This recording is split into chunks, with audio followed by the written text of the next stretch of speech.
So for the last segment of the podcast, I kind of wanted to talk about breakout candidates and candidates for regression in this next year. I think it's kind of interesting to uh to look at, especially coming off a Super Bowl run.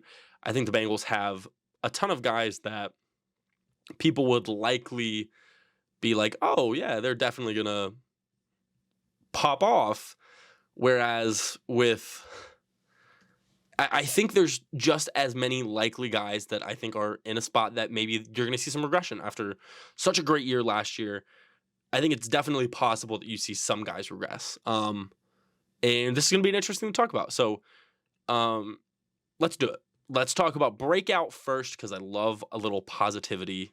Because who doesn't? You know, who doesn't? I definitely think my number one is it's the easy one. It's Osai. I think he's going to be an absolute menace to society. This is definitely projecting a little bit. He looked really good in the snaps against the Bucks in the preseason. Then he got hurt, so it's kind of like it's a preseason rest, but he also was playing against Tristan Wirfs. Absolutely took his lunch money. Absolutely insane. So I loved the potential of having him last year would have been really big for us. I think that would have been more pivotal and important than people really think, especially when Trey Henderson had to go off so many times due to injury. And that's just because he was playing more snaps than he ever had in his entire career. So that's definitely going to be interesting to see. But in the same wavelength, I think Trey Henderson's had a great season last year, and I think could be even better. When you have another guy that is a full-on pass rusher like Trey Hendrickson, can only benefit you. They really only had when Trey missed games and was out for extended periods of time, you saw the pass rush just disappear. It wasn't there. So I think Joseph Osai and Trey Hendrickson together are going to be great for kind of a breakout candidacy, and they're probably the guys I'm most excited for going into this year. The next one I wanted to talk about is not one. I mean, I think it's one that people have talked about, but not really enough. I think Hayden Hurst is going to be really good this year. I think this is going to be a big year for him because it's kind of a prove it deal. In Baltimore, I don't think he was ever really used the way he wanted to be. And I'm not sure if that's why he was traded. He was traded because I'm pretty sure, who did they get? I forget who the Ravens got in the trade. Anyways, but got traded to Atlanta. First year in Atlanta, I think he had six, I'm going to look it up real quick. He had 6 touchdowns, 571 yards. And in the second year, he had 221, but he also only started 5 games out of 13 last year. So I think, he had 3 fumbles. That's kind of interesting. I didn't know that. Cool. But I think Hayden Hurst could have a really big season. I don't think the Bengals really tried to force the ball to CJ Uzomah. And so CJ had 493 yards, 5 touchdowns. So Hayden Hurst's best year is pretty much identical to the year that Uzomah had. And I think Hayden Hurst has a lot of potential. Not as much as when he came out. I think he's going to be a really solid option for them. And I think he could have more touchdowns and yards than did in his best year, just because I think the Bengals are going to throw the ball a lot, especially towards the latter half of the year, which is normally kind of the opposite. I think the Bengals are going to start early in the run game. But I think he is a real guy that the Bengals see as a weapon that they can use, and I know he wants it because he kind of has to prove it with a 1-year deal. So it's a contract year for him pretty much. So he kind of has to show out in order to get the next paycheck. So I think having a quarterback like Joe Burrow, who I feel like a lot of people think that he only throws to Jamar when Joe really spreads the wealth fairly equally, I would say. I mean, especially in the playoff run, when I look at it, you think of the big plays that happen. You think of the CJ Uzomah touchdown. You think of the Tyler Boyd touchdown, both those in the Raiders game. You think of the Titans game. You have those huge plays by Jamar, pretty much, are the two that you think of then. Chiefs game, you really think about T. Higgins. Just in these playoff games, you see so much variety, and that's kind of what we've all said the whole year last year was it's going to be pick your poison. You're going to pick the guy who's going to beat you, and because one of them's you can't guard all 3. Someone's going to get theirs. And I think Hayden Hurst is another guy that has a lot of potential to do that. I think there's potential to have some mismatches in the AFC North specifically. Linebacker isn't really crazy strong in the AFC North as of right now. You had Schobert in kind of getting signed out of urgency by the Steelers. Devin Bush has kind of been hit or miss, I would say.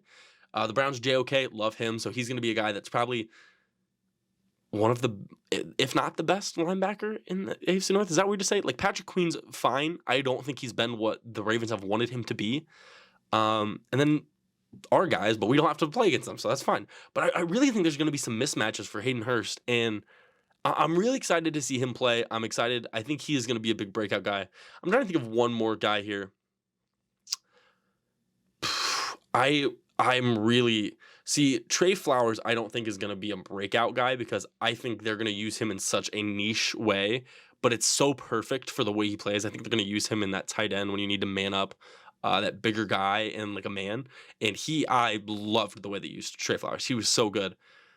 I'm kind of bouncing between two guys right now for breakout. But I feel like everybody has. Okay, so the one is Chris Evans. I think he could have a really good season. I think people wanted him utilized more. When he was utilized in the Lions game, played really well.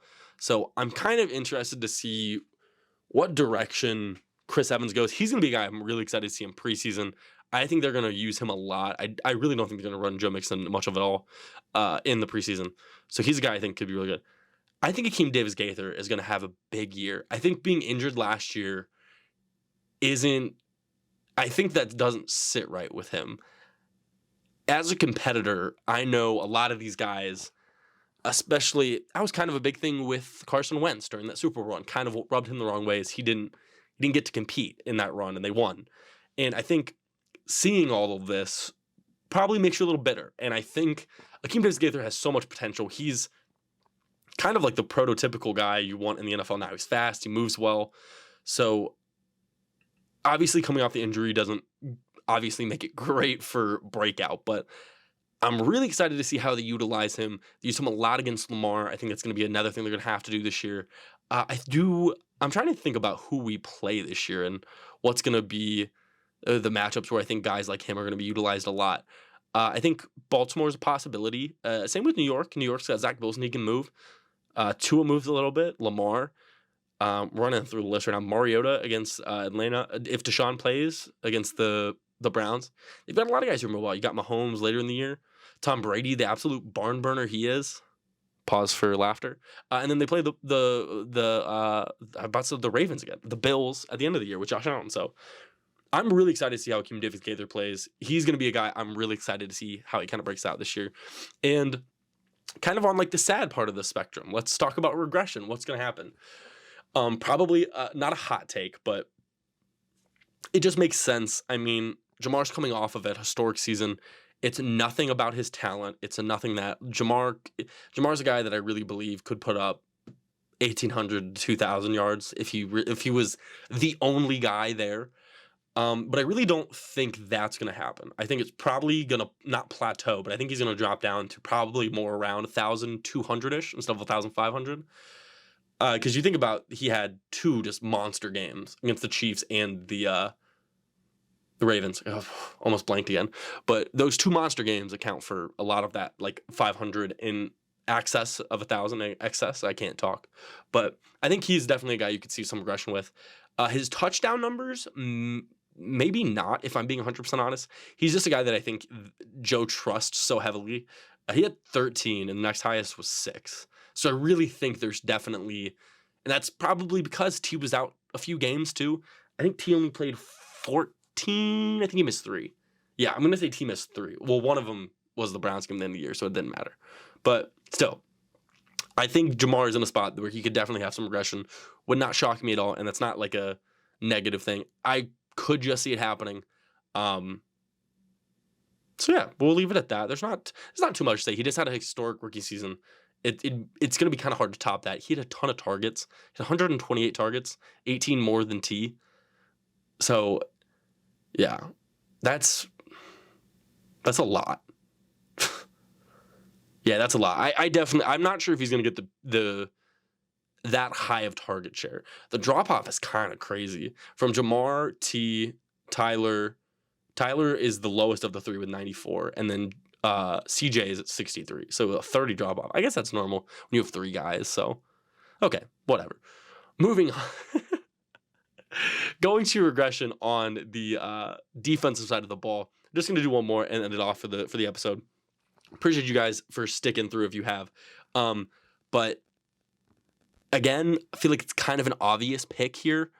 I definitely could see Eli Apple maybe returning back to not his form with previous teams, but just kind of the people clown him for the Super Bowl, whatever. Clown the guy, he talks, do whatever. But God, after the bye week, he played incredible football. He really didn't get beat that much. He let up 2 touchdowns against Cooper Kupp in the Super Bowl. Who didn't let up 2 touchdowns against Cooper Kupp? Let's be real. But I'm not sure if that level of play he really had. I mean, he made the play against the Chiefs that kind of started it all. He stopped Tyreek Hill. Maybe this is kind of what he is in this kind of system where, again, I'm not sure if they're going to be asking him to be the 2. I think he's just going to kind of be there until Cam Taylor-Britt's kind of ready. I'm not sure if you can see that sustained for 17 weeks. Especially just with the track history, he hasn't really been able to put it together for a whole season. And at the beginning of the year, it's not like he was a liability or anything. We were all still kind of high on the Trey Waynes train, and I thought he was going to play a little bit more than he did even then. But yeah, I think definitely Eli Apple could see some regression. I'm not sure if he'll play at the same high caliber situation. I could definitely see it though. Definitely with the Lou system, anything could happen with Lou. I'm done bashing him. I'm gonna pretty much just give him the benefit of the doubt regardless, because we bashed him all the year before last, and man, he shut us up quick. Defense was really good. So I'm definitely excited to see what Eli and the secondary look like, especially with Dax Hill, especially with Cam Taylor-Britt. But I could definitely see some regression for Eli Apple in the future if I had to pick 2. Because I'm going to be realistic. If you're going to give some guys who are going to be stars and risers, you got to give some fallers too. It's got to be balanced. We're not just a biased podcast. We're not that.